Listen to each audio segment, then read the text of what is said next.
Okay, all right. So it looks like we have folks who are most interested in neuropsych, health, clinical, and substance use, possibly. Okay, excellent, excellent. I will definitely keep that in keep that in mind as I move forward. So I'm going to go into presenter mode. Slides are still visible, right? I'm in share. Okay, all right, perfect. Okay, let me go in presenter mode and um, okay.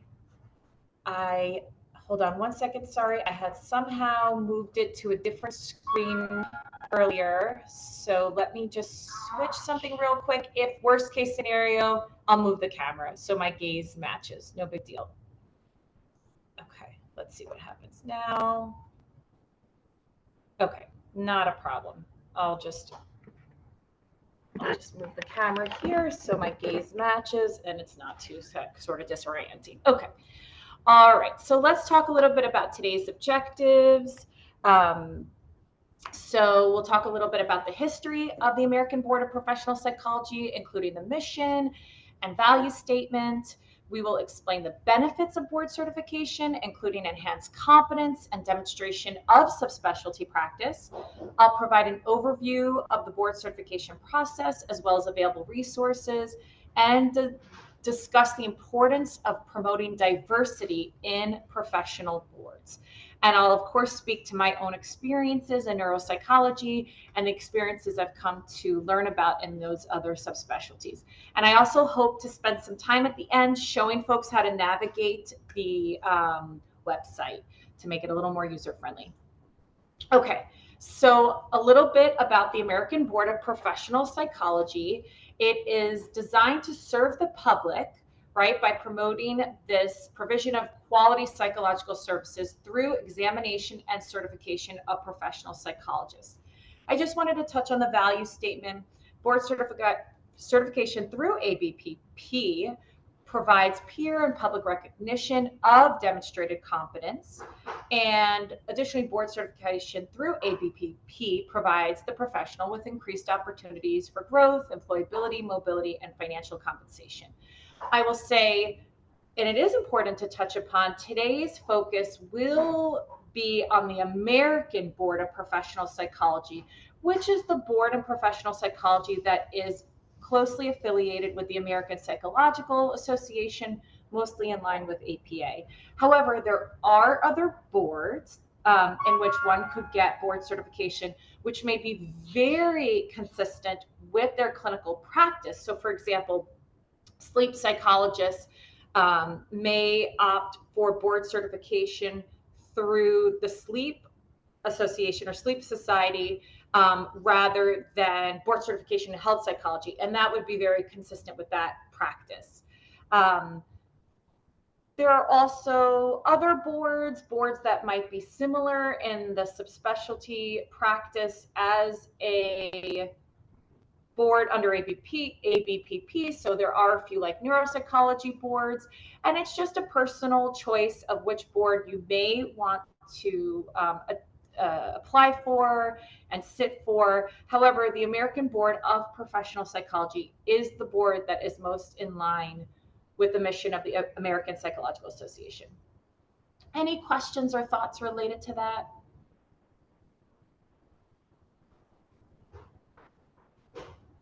Okay. All right, so one thing I love to touch upon is the fact that, and I saw two people are interested in clinical, which is awesome. I think there is a myth that board certification is only for these designated subspecialties like neuropsychology or forensic psychology. But if you look at this list, you see that clinical psychology and counseling psychology are listed here. So I think there is a myth that boards is only for these designated subspecialties and really niche practices of psychology, which there is an element of that is true. For example, there is board certification in police and public safety, in organizational and business, obviously neuropsychology, et cetera. So there are definitely boards that are focused on a specific subspecialty practice, but there are also boards dedicated to demonstrating competence and advanced professional practice in clinical and counseling psychology. So why does it matter? Okay, so we'll touch on all of these specific elements, but just as a kind of introduction, there is a enhanced competence in clinical practice by going through the board's process. It is an opportunity to demonstrate specialty credentials that you may have gone through a training trajectory for. It absolutely can afford you credibility in certain settings once boarded. Its intention is to have a trust with the public. And I will say being board certified is something, that term is something that physicians are often board certified. They may be required to be board certified in certain institutions. So that is something that the public is accustomed to, and may even have an expectation of. And then, of course, personal benefits, which we will discuss. So let's talk about the enhanced competence piece. So I loved this article. There is an article by Mayer et al. Who focused on this knowledge half-life.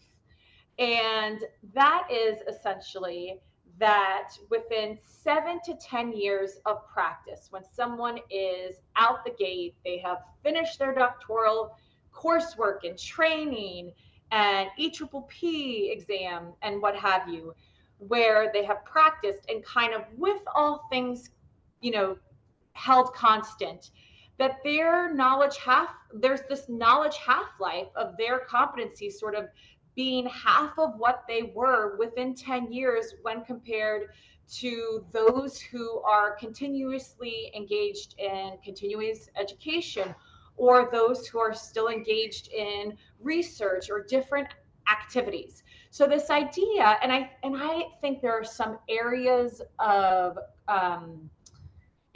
focus in which I have felt that personally to be most significant, and that would be the area of diversity and cultural competence. I have seen from the point I have graduated and whatever level of competence I was determined to meet upon graduation in diversity and cultural competence, that 10 years into my practice was not nowhere near the standard of competence that was existing 10 years later, what other trainees were expected to meet. So that in and of itself, I felt that half-life.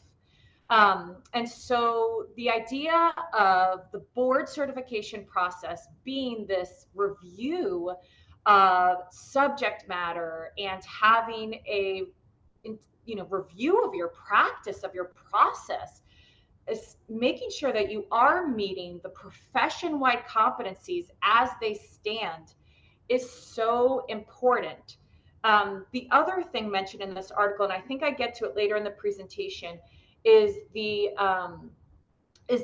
idea that early career psychologists do just as well on board certification exams as later career psychologists. And this element is one of those elements. So I know in neuropsychology, there was this previous requirement that you had to have, I think, 5 years of practice, which they've done away with. And really, there is this myth, I think, that you have to have years and years and oodles of experience to be able to be ready to sit for board certification. But there really is no truth to that. And really, as time goes on, if you kind of don't engage in these intensive sort of competency checks, if you will, that you can have a knowledge half-life. The other element of this is that the ABPP is quite limited in its demonstration of competence. For those who are early career, you may not have experienced sufficient amnesia of your ABPP experience. I apologize. It will come. I don't even know when, where, or how I took that test. Apparently I did, but I'm sure for you it's a very recent memory. But as you well know, that exam is incredibly limited and limited in scope, and for many, you sort of study for the exam. It's not necessarily the best indicator of your, competence across the profession-wide competencies. And so what I'm really speaking to and the benefit of board certification is that it does, depending on the board, in many different ways, require a demonstration of knowledge and a substantial level of preparation. And the substantial level of preparation is where we are addressing this knowledge half-life, where we are catching up in our competency standards. Any questions so far?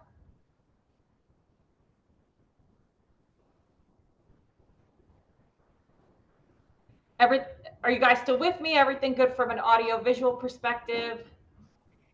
Yes, ma'am. I'm not seeing any questions pop up in the chat thus far. Okay, perfect. Oh, and I finally okay, so I have your boxes here. Ah, good. Okay. Got this figured out, I think. Okay. All right, perfect. All right, so let's move on.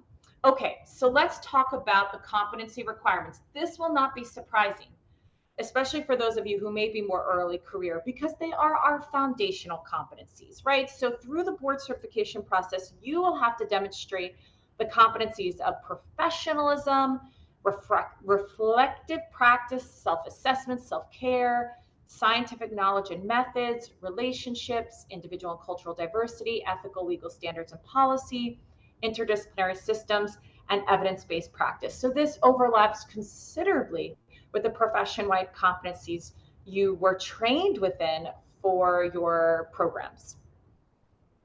Additionally, I would say some specialties may have sub-competencies that kind of fall below it. So evidence-based practice could look very different for neuropsychology as it does for clinical. Then there are functional competencies. And again, nothing that will surprise you. Assessment, intervention, consultation, research, supervision, teaching, administration, and advocacy. Okay, so let's talk about this demonstration of subspecialty. So as I mentioned, there is sort of this idea, which has some truth to it, that ABPP is about subspecialty. And that's really kind of moving away from this idea that a licensed psychologist can sort of be this jack of all trades. No, there is more of a focus for sure. And so where do we kind of see a shift from that? So licensing, we know, requires more of a broad general fund of knowledge. And we also know that licensed psychologists are to only ethically practice in areas that are within their scope of education, training, and experience. But really, after you sort of ascribe to that ethically, you take your EPPP, there really is sort of no policing of that, if you will.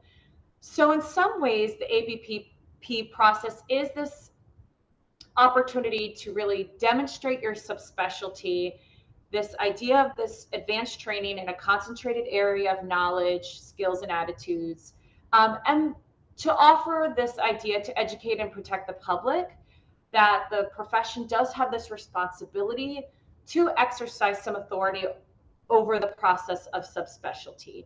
And I would say the boards that hold this most closely to them are, of course, going to be neuropsychology, forensic psychology, health psychology, et cetera, where there really is within the profession of those groups this idea that board certification is this cornerstone of demonstrating the subspecialty, or at least having done the training steps to be board eligible.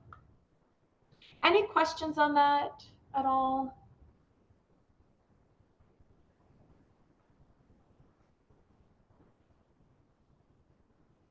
Oh.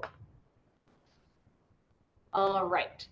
So now let's move to how things are moving, specifically with that credibility and trust with the public piece. So I think often board certification is seen as, oh, okay, that's nice. But actually, we are seeing that this is becoming the expectation in select settings. So in forensic practice, to be able to market yourself as an expert witness, it is really an expectation to be board certified. You would be most marketable to hiring attorneys if board certified, because if the opposing counsel has a board certified provider, it offers an opportunity to really diminish your credibility, which the opposing counsel is going to try to do anyway. So oftentimes lawyers who are hiring for expert witnesses, they know that it is a safer bet to hire a boarded person to help not put themselves at risk, that their credibility could be diminished, the expert witness credibility could be diminished. There are some medical settings that are actually requiring board certification. I'm just going to touch base to my notes. I believe, if I'm not mistaken, it's the Mayo Clinic that is requiring psychologists to be board certified. Additionally, your sort of subspecialty might also kind of set the standard of that. So you may have a small neuropsychology department in a hospital that is only wanting to hire board certified people, or that there is a huge hiring advantage to someone who is board certified. And so that kind of sort of internal expectation may be brewing. And then the Institute of Medicine also encourages healthcare licensing boards to require licensed professionals to periodically demonstrate their competence, and that's certified professionals demonstrate maintenance of competence. And we'll talk about maintenance of competence soon. So again, as more practitioners become board certified, as they encourage others to be board certified, the public may look at this as the gold standard, and colleagues may sort of also have that kind of internal hiring preference. Okay, so let's talk about benefits to the clinician. So as I spoke about, it was Mayo Clinic. Okay, as I spoke about employability, it will definitely make you a standout. And in some institutions that are more competitive, like perhaps the Mayo Clinic or others, this may be something that is will really be an expectation. Additional opportunities for career growth is that many specialty boards have associated academies that provide education, advocacy, and leadership opportunities. So this is an area where you may even find yourself, let's say your area of subspecialty has their own kind of governing board.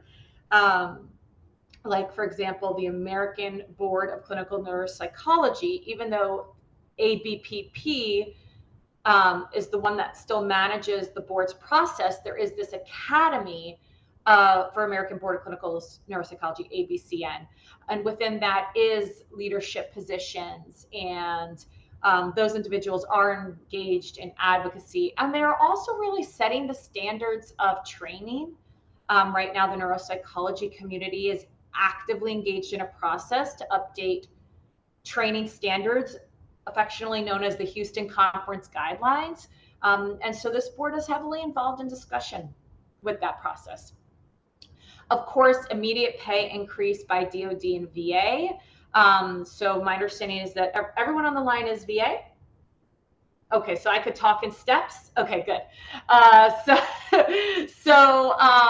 It is really should be kind of standard operating procedure that upon completion of board certification that you would be awarded a merit step increase. And you may even be able to advocate for a 2-step pay increase. Merit-based step increases, to my knowledge and my experience, have to be approved by the local director.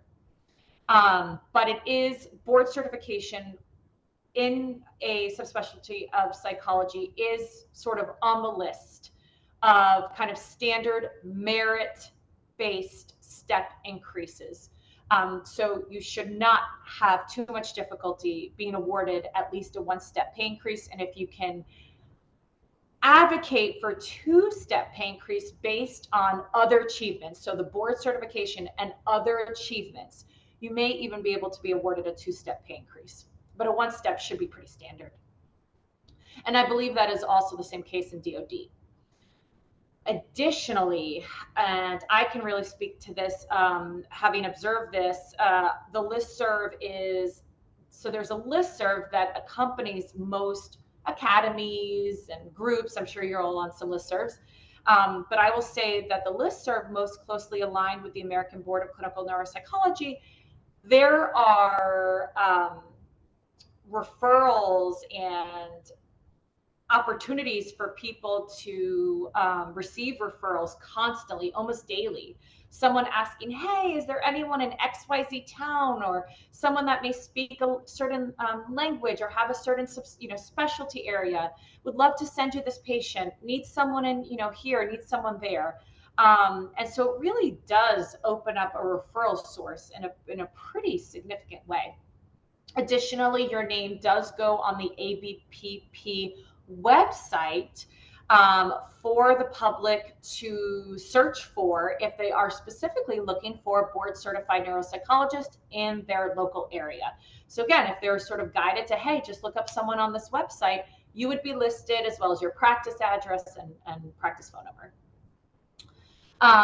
Additionally, can have a little bit of more mobility and reciprocation of licensure, although SciPact is leading the way most with that. But yeah, if let's say you are moving from state to state and going through the process of being licensed in a new state, sometimes just being board certified helps, speed up that process or negate a few things from that might be present in that application.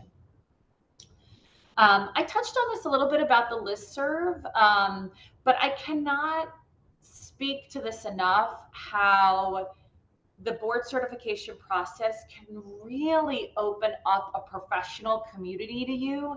And for me, I love community. It's why, it's my favorite part about being a training director is the training director community. One of my favorite parts of board certification process was the community that it opened up for me. So specifically seeking mentorship, then offering mentorship to others. I had this amazing neuropsychologist in New Jersey that I have never met, still yet to have met in person, who dedicated so much time to me being boarded, challenged me, really prepped me. Being able to work with him was a privilege, and it's just great to know him, someone I probably would not have had an opportunity to meet. And then again, having the opportunity to mentor future folks. I love that sense of professional community. And then, being able to go to conferences, being able to connect with folks from the listserv. It is really, really nice. And if it's something you're looking towards, like broadening your community, this is one exceptional way to do that in a professional context. And this is going to sound weird. I loved the process. You would think studying till midnight and being, grilled about your reports and laying awake at night about the oral exam doesn't sound fun. For whatever reason, I enjoyed the process. And I really do believe it made me a better clinician. It's just something I wanted.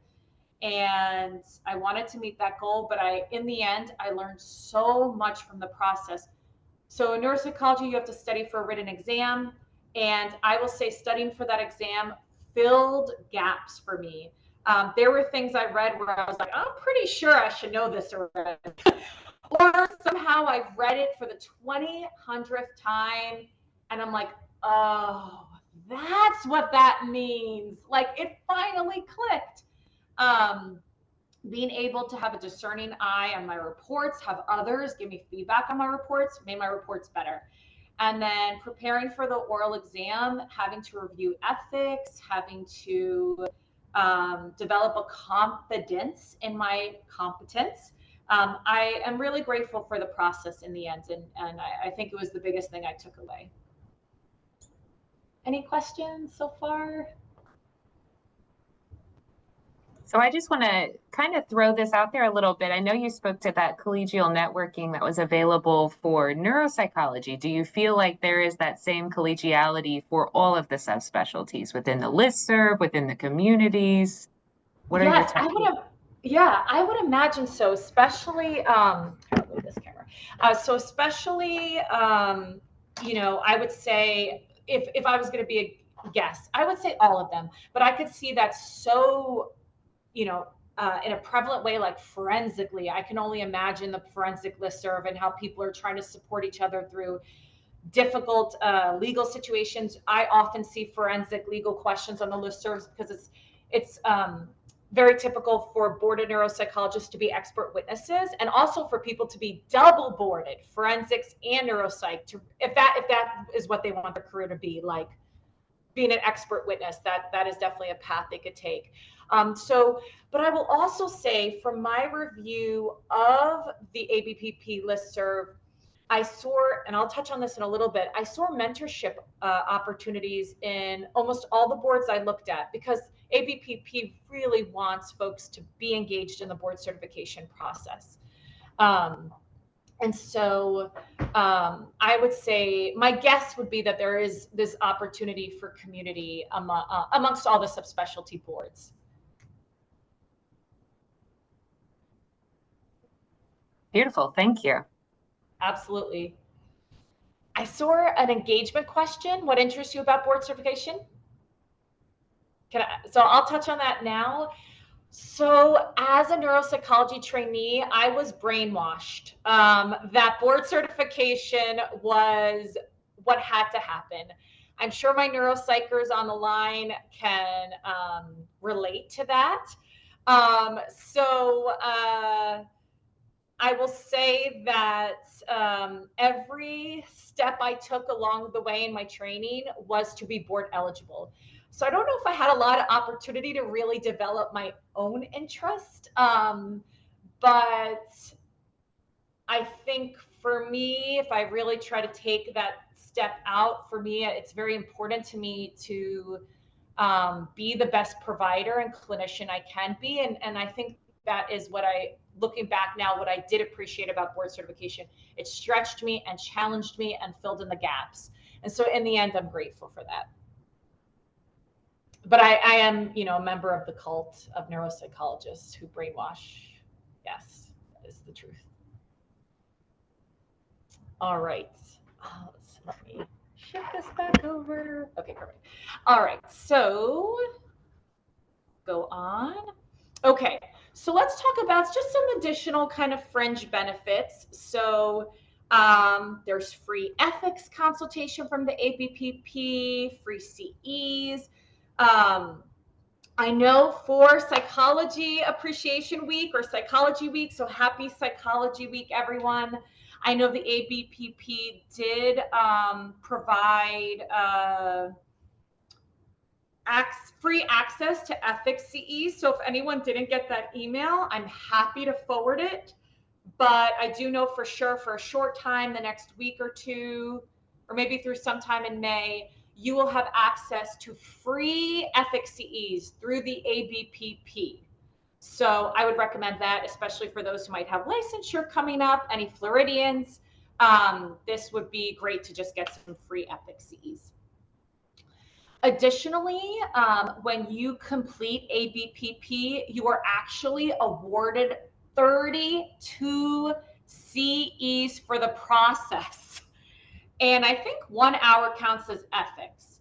But yes, so you actually get a chunk of CEs just for having been ABPP. So that's just a nice little gift. You might be able to also then be part of the examiner process. And through your participation as an examiner, you can earn additional CEs through that part. And then there are a bunch of free webinars from the Trust for board certified psychologists. So these are just a few fringe benefits, things that could be beneficial as well. Okay, so let us discuss the process. So I will specifically, just in this part, touch upon neuropsychology, and then I could speak to, off the top of my head, health psychology, clinical psychology, and rehab psychology. We may need to do some website searching for substance use. My guess is it's similar to clinical, but we'll do that at the end. So specific to neuropsychology, so the first step, and this will actually be the step for all boards, is you are going to apply for board certification to the American Board of Professional Psychology. And there is a peer review process, and it's going to be the same old stuff you're used to. It's going to be transcripts that you graduated from a doctoral program. It's going to be, completion of an internship. And if your board requires a subspecialty postdoc, it's going to be a CV, it's going to be letters of recommendation, your license, all those kinds of things, to make sure that you are truly eligible for board certification. So it's basically a packet like that, and of course, a fee. And we'll talk about some financial support in a minute. For clinical and forensic, there may be another subspecialty I'm not aware of, but I know for a fact, clinical and forensic, there is a knowledge-based exam. So think EPPP for your subspecialty. So the neuropsychology exam was at a testing site, like one of those professional testing sites, and is based on lifespan neuropsychology. So peds people often have to really, I'll talk about peds in a second, actually. The adult folks, definitely adult practicing clinical neuropsychologists, the biggest burden of the exam is the peds stuff. And it's not, it goes well beyond just developmental. It's all the pediatric neuropsychological syndromes. So that's usually the area of study for most. And then from my understanding, for pediatric neuropsychologists, if I'm not mistaken, they have to complete the initial exam, and then I think they have a PEDS exam, if I'm not mistaken. And then forensic psychology is similar based on those kinds of that subject matter. So the exam is a pass and fail, and if you fail, you do have to take the exam again. If you pass, you're welcome to proceed on. So then the next step is work samples. And for neuropsychology, this is submission of 2 neuropsychological reports. And this should just be, a demonstration of typical work.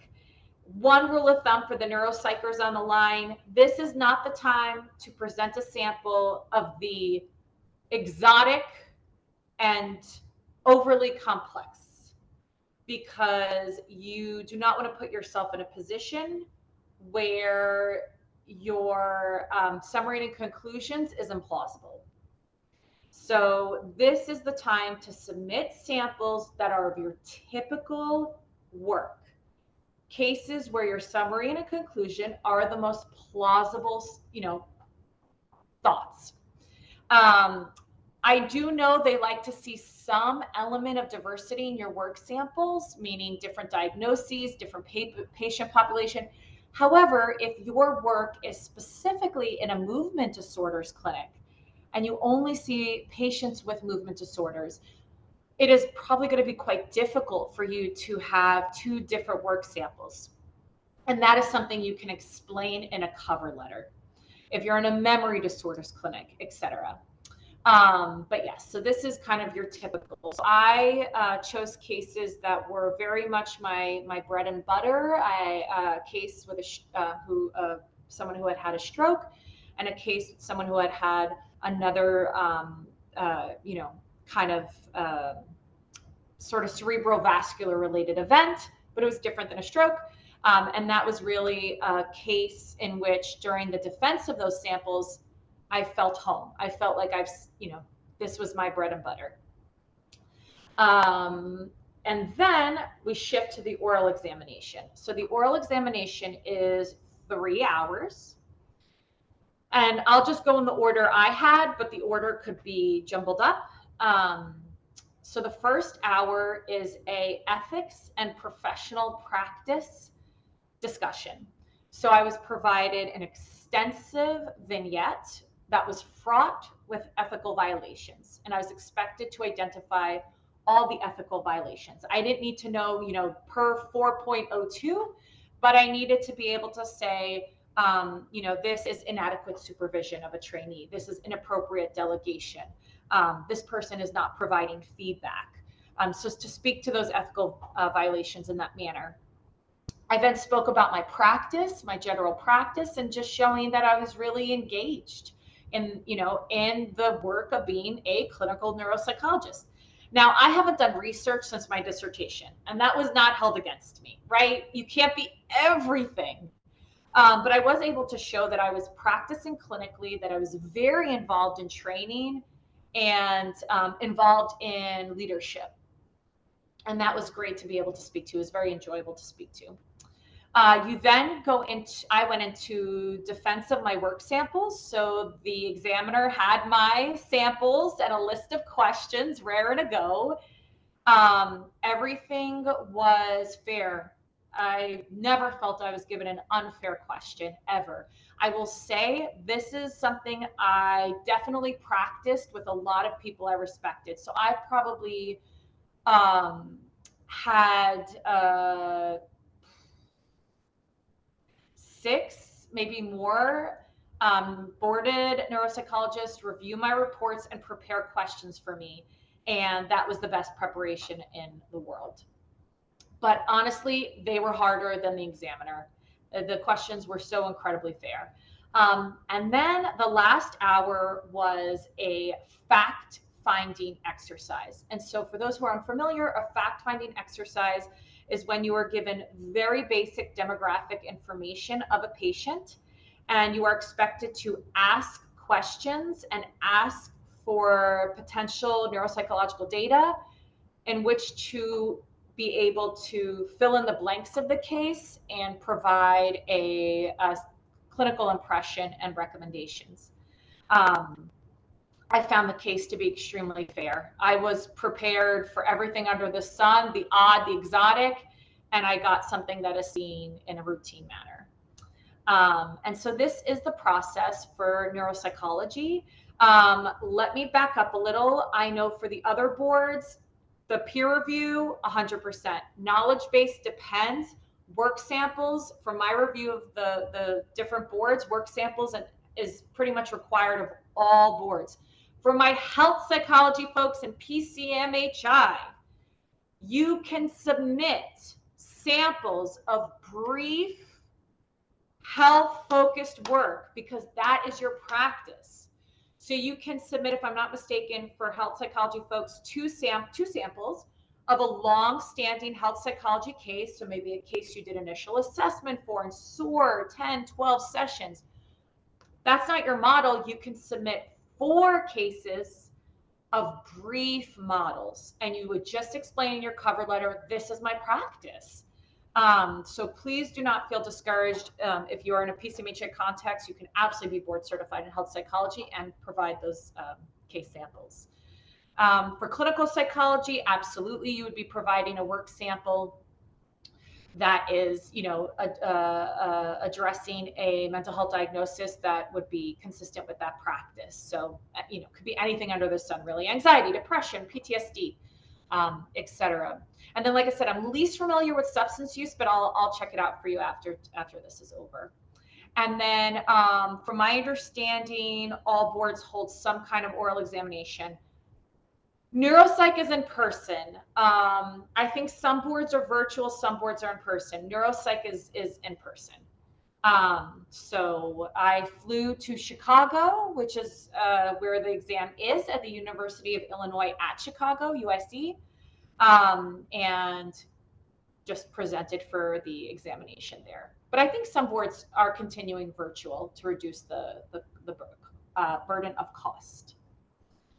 Any questions regarding that? The process, the neuropsych process, or health psych, etc.?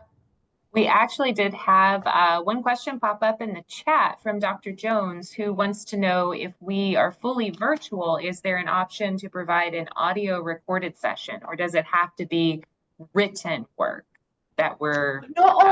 I'm so sorry. You would not provide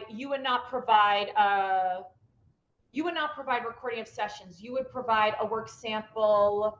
Oh, good question. Hold on. Let me think about this now.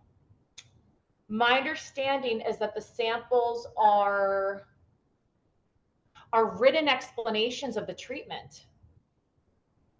So preliminary assessment data and a description of the treatment process. I do not think recordings are required for clinical. I'll follow up on that and email Dr. Wolfer, though. I'm pretty sure it's just actually a written samples, a written description of the treatment as it went. But let me follow up on that. Thank you. Yeah.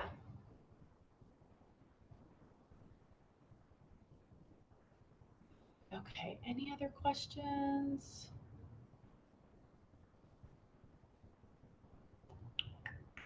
Okay, all righty. Okay, so let me just shift a little. Okay, so let's move on. How to get started. Oh, I already touched upon this. So you're going to review your ABP documents. So you're sending, that you're attended APA accredited internship or program, excuse me, APA accredited doctoral program, internship, that you're a licensed psychologist, all your subspecialty requirements, your current CV, so you got your transcripts, documentations, letters, blah, blah. Okay, this is the fee as of last year. I don't think the fees went up, but it's $125 for, oh, I forgot to touch on the senior part. My apologies.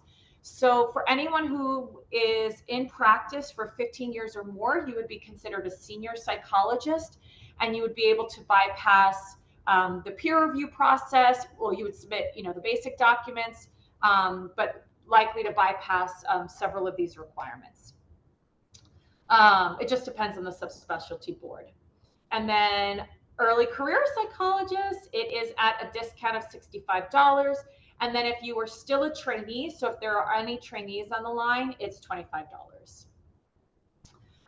Okay, if you are board certified and you want to apply for another board, the fee is waived. If you are a training director, the fee is waived. They want desperately for training directors to be boarded because training directors have a lot of involvement with trainees and staff. And so ABP really, really wants to encourage board certification in the community. So they are very excited to have training directors be board certified. Okay, so let's talk about some myths regarding board certification. I've already touched on this a bit. But yeah, let's talk about the first one. ABPP is largely academic and elitist. That's not true. There's a broad range of professionals who seek ABPP, including those who hold leadership positions across different settings. As I mentioned, I haven't done research since my dissertation. I have never really functioned in academia in any way. And, I like to watch Real Housewives in my spare time, so I think that automatically disqualifies me from elitist circles. No, I'm just kidding.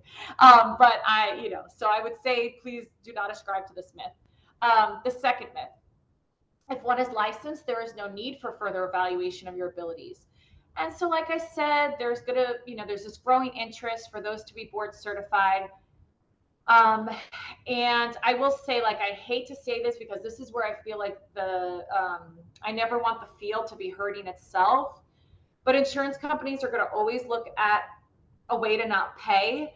And there is some interest in third-party payers looking to see if they can get some jurisdictional regulation on having different payouts or only payouts to board certified folks. This is not something I want to happen. I think that will destroy people, will hurt people. But I know that there is some discussion of that. I think that just isolates people from being able to get access to care. But what can you do? So myth 3, I'm a quality provider and very successful. I don't need ABPP to track patients. It was never intended to be a marketing vehicle, but it is absolutely something that can attract patients. Next one, ABPP does not have value for me. Indeed, if I take the exam, I may be communicating that I'm not competent until I am board certified. That's not really what this is intended to be. This is just another demonstration and process of competence. I already touched upon this. ABPP is only for the experts who have been practicing for years and years. But really, it's, the pass rates of board certification, at least, I can't remember now if that article was specific to neuropsychology. I don't think so. I think it was looking at all ABPP rates. Early careers are doing just as well, if not better, than folks who are later in their practice. There we go. Early career psychologists passed at a similar to higher rate as those candidates who are more than 10 years out of graduate school in neuropsychology. Okay, there we go.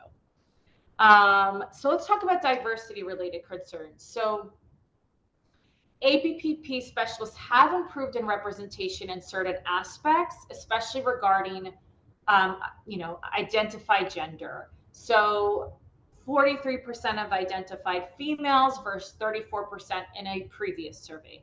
However, the majority of APP specialists remain non-Hispanic white clinicians. So there is absolutely a call to action to be encouraging of those psychologists who are from minoritized populations to be engaged in the ABPP process. And there needs to be outreach and mentoring to make this process more accessible, more affordable. I'll talk about that in just a moment. But to really encourage diverse clinicians to be part of the ABPP community. Just going to touch on this, and I know this is going to feel like, are you kidding me? Because when I first heard of this, I said, are you kidding me? And that is maintenance of certification, or MOC. So folks who are board certified after 2015 must demonstrate MOC every 10 years. There's, to this point, no exam, no nothing. All you basically have to do is fill out like a worksheet and click what you're doing. Like, these are just, I would say, a third of the different things that you could do. So did you do CEs? Did you go to a conference? Did you work, right?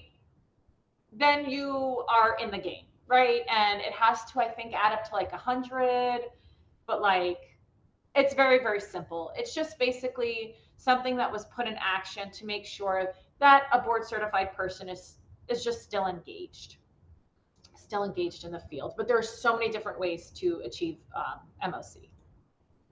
Okay, so I spoke a lot of, I've been alluding to this idea of resources. There are so many awards, grants, and scholarships to minimize the financial burden.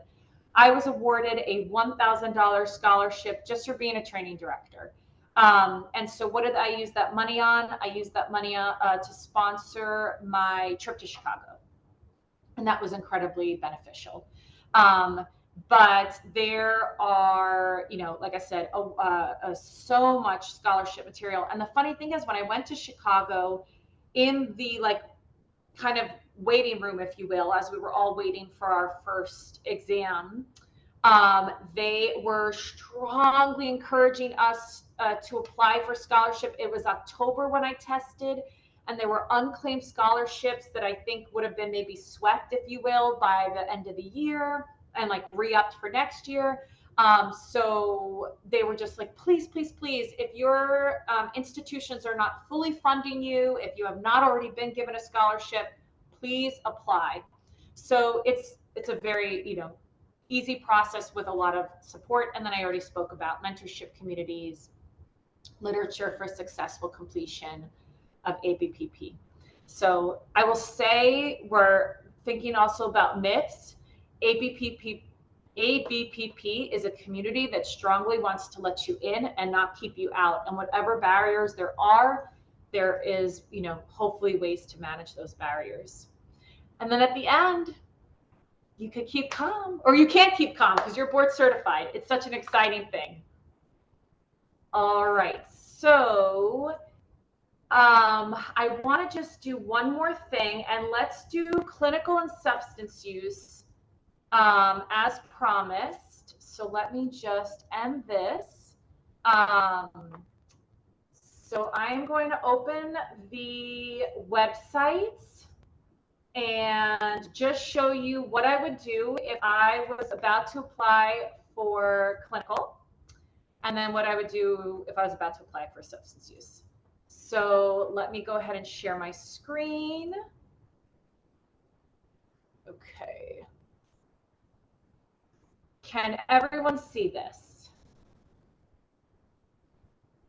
Okay, goody. All right, so let's see, hold on a second. Oh, this is that directory that I told you about. Okay, let me now go to, hold on a second.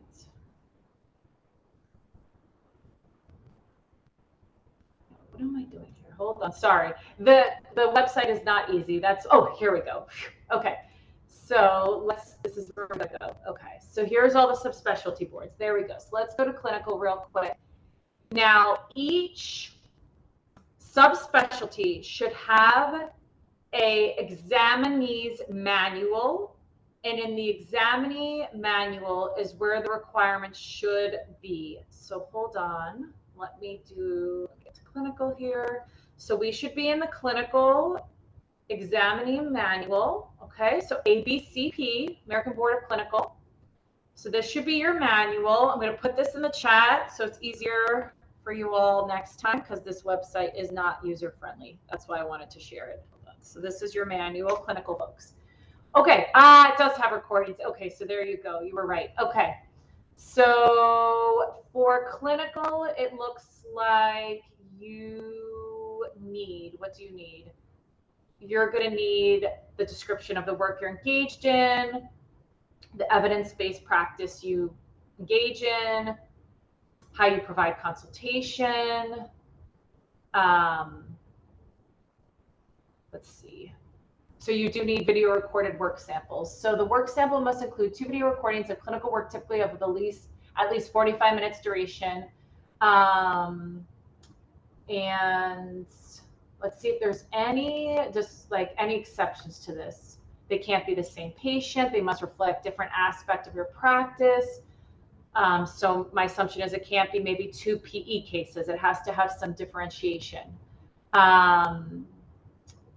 So yeah, so you were right. It does require the videotape. So I wonder though, if you're unable to record, how you circumvent this. I'm not sure.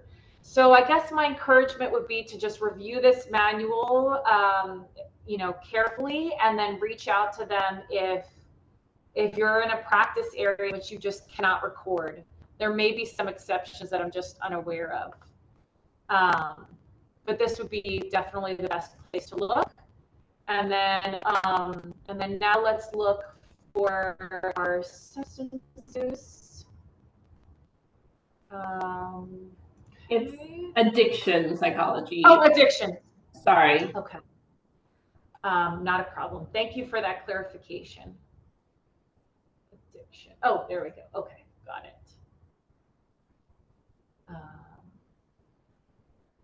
So where is your document library?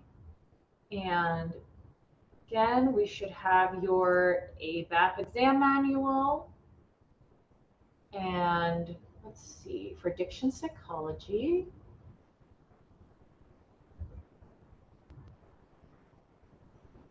Okay, so this is going to talk all about the competencies. Okay, what do you got to do? Let's see.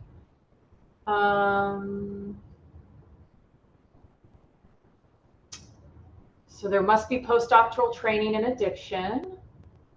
So that's that. Then there's the senior psychology. Okay. So trying to get to the requirements. You have your professional statement, so what you're doing, and your practice sample. There we go. So here it looks like it's a written conceptualization, including all the relevant information, theoretical foundations to your practice, whether they behavioral, self-help, 12-step models, recordings. Yep. So you have to have your recordings. So pretty similar. It looks like pretty similar to clinical, actually. Yep. So let me put this also in the chat so it's easy for you to access.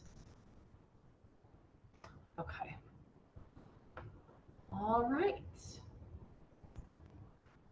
And feel free, please, to reach out anytime. I'd love to help folks get started on this, especially neuropsychers, just because that's an area I'm most familiar with. So, of course, would love to get you all started with that. There's so many different resources for board certification in neuropsychology, mentorship, et cetera. It's incredible. So, yeah, any remaining questions?